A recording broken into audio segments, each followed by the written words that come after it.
What is the best way for you to get hot water off-grid? Now, there's really only 3 ways that humanity is able to acquire hot water, and that is fire, sun, and bacteria. Now, to be fair, 99.9999% of homes use fire, and historically, this would be as simple as putting a pot on the wood stove. But in modern times, you probably have a water heater, and this can be either gas or electric. Electricity is still fire, it's just the fire is a couple 100 miles away at a power plant.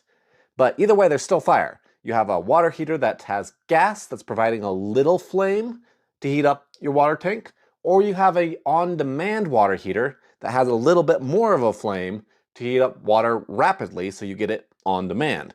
Same thing goes for the electric. You either have a tank that has heating elements in it, and it's using the electricity that was generated from fire at the power plant, or it's a on-demand electric water heater. Same thing. Regardless, the concept stays the same. It's hot flame makes water hot.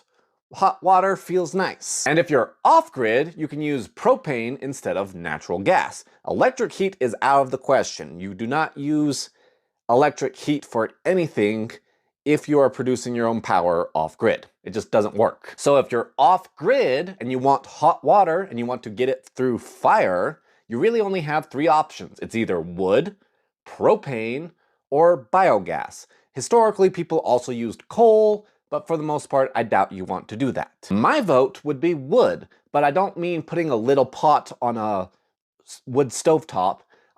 If I had to do wood, what I would do is get a 55-gallon metal drum, insulate it with some rock wool, mount it on some like cinder blocks, and light a fire underneath. Now, I did these calculations with ChatGPT, and I did the calculations at 0 degrees outside temperature because the water heater would be outside. Anyway, so if the barrel has a R value of 12, which is a single layer of batt insulation, and it's 0 degrees outside, if you heat that water up to 130 degrees, 24 hours later, it'll still be like 108 degrees. I already forgot the actual numbers, so don't quote me on that. However, that means it only takes a small flame underneath that water heater to get it back up to 130 degrees, and it only takes about 40 minutes. So if you have a wood-powered water heater, what I would do is wake up in the morning, go start a little fire, go eat breakfast. By then,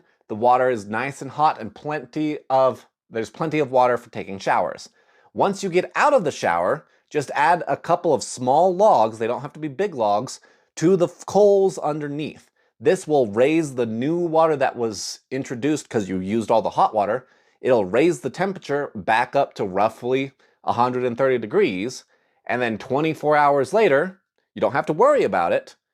24 hours later, you do it again. Not the best option, but also not the worst. But there is a reason why people choose propane. And before y'all yell at me about burning trees isn't very renewable, there's a bunch of useful trees that have a ridiculous turnaround rate. However, whatever choice of fire you decide on, it's almost always going to be better than this. This is a solar water heater. These things suck, don't get me wrong. After a nice hot summer day with no clouds, you will be able to enjoy a very lovely warm shower.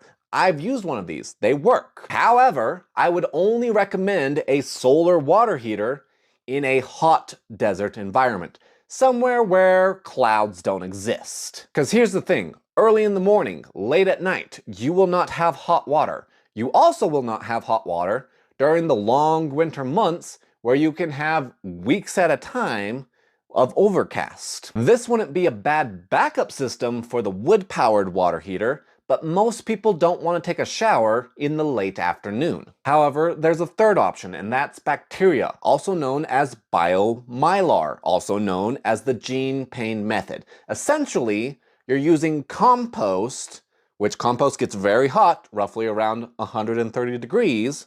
You're using compost to heat your water. Here's the cool thing about this method.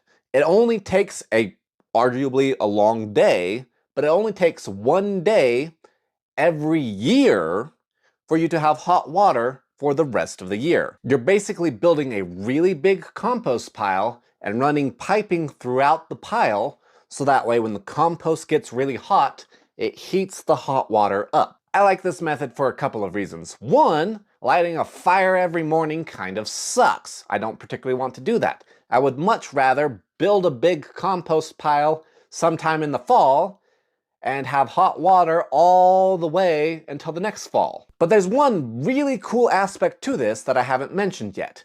The pile in this picture is big enough to heat a house. You see, Gene Payne built these massive compost piles not just so he could have hot water, but so that way he could heat his entire home in a boiler-like fashion. And this is the method that I will be using to heat my house. I will have radiant floor tubing all along the bottom side of my home, and then I will pump heat through I will pump water through the compost pile to heat my house. And as a side benefit, I will have plenty of hot water for showers, for cleaning, and for any of the other many things that you use hot water for. Now that said, I also mentioned that you can use biogas to heat your water. So that brings me to my next question.